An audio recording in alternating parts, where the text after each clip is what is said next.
Mari Kesselring, have you ever seen a flying saucer and or a ghost? A ghost. Oh, okay. No, no. But I believe that they exist, both of those things. Well, keep an eye out. Hopefully you'll see one. Yeah, Patrick, same question. so. Someday. Now, you shouldn't end with me on this because I'm going to give you the most buzzkill answer. Not only have I not seen them, but because I haven't seen them, I don't believe in them. like I'm to the point where I have friends who will tell me really powerful stories about their experience with a ghost, and I'll just feel terrible because I'll be like, "You're my good friend who I trust completely," and I still don't believe you. What about UFOs? We can't be the only ones here. Right, but that doesn't mean that they're flying saucers. I totally agree that it's impossible for me to fathom that we're the only life form, but that they go around on frisbees is hard for me to. Well, it doesn't have to be a frisbee. I love that we got to all those questions about your work habits, your life habits. No problem, no problem. Flying saucer question, just a little bit of friction. Interesting. Yeah, we'll keep talking about this after the show. We do. Yeah. You know what? I think flying saucers are getting to a point now that the Pentagon's confirming we're probably going to be in a spot where I no longer have believe comes into it. It'll just be another fact of life, is my thought.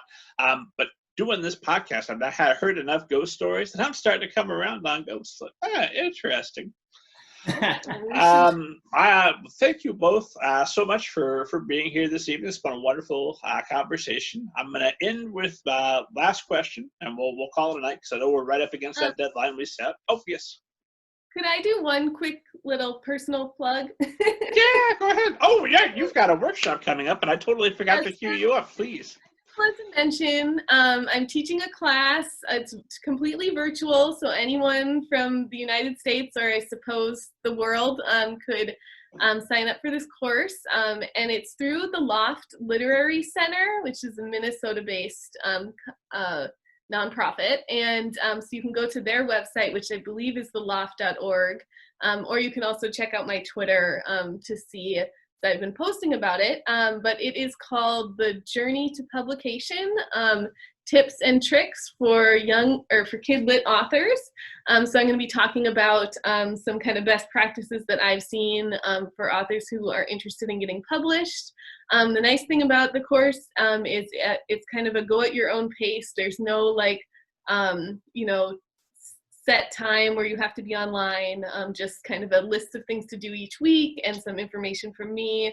And I've also set it up so that it can appeal to a lot of authors at a lot of different stages in their process. So if you're an author who just has a manuscript ready and you're starting to think about publishing and you're wanting some guidance, it'd be great for you.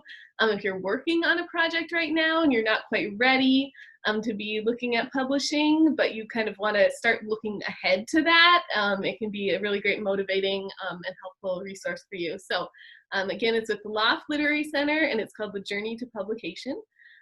So check it out. And if folks want to learn more on your Twitter timeline, where would they follow you on Twitter?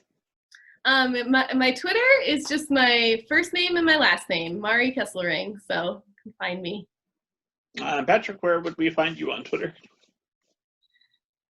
I think I'm at Patrick Hueller. I'm not real good at Twitter. I'm not going to lie. Remember that technophobe thing?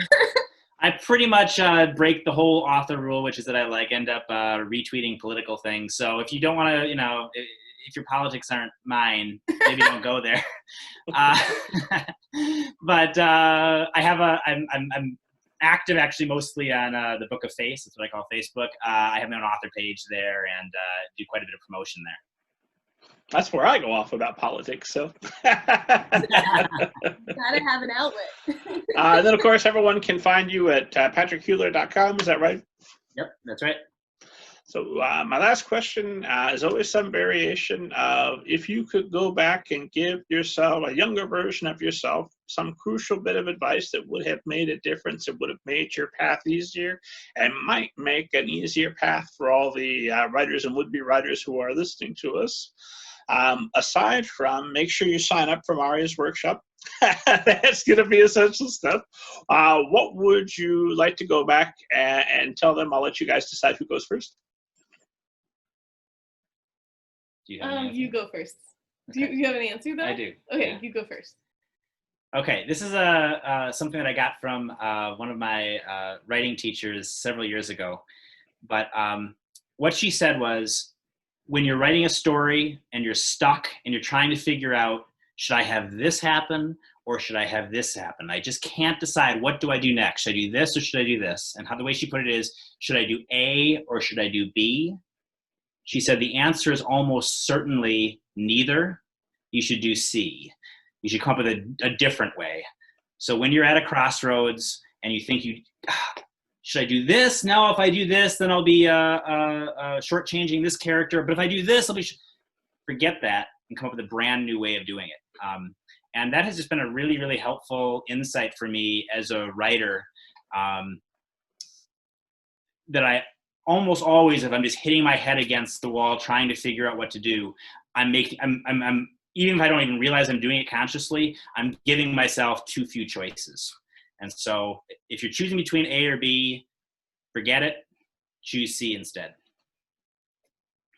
That's great stuff. Mari, have you got something to top it?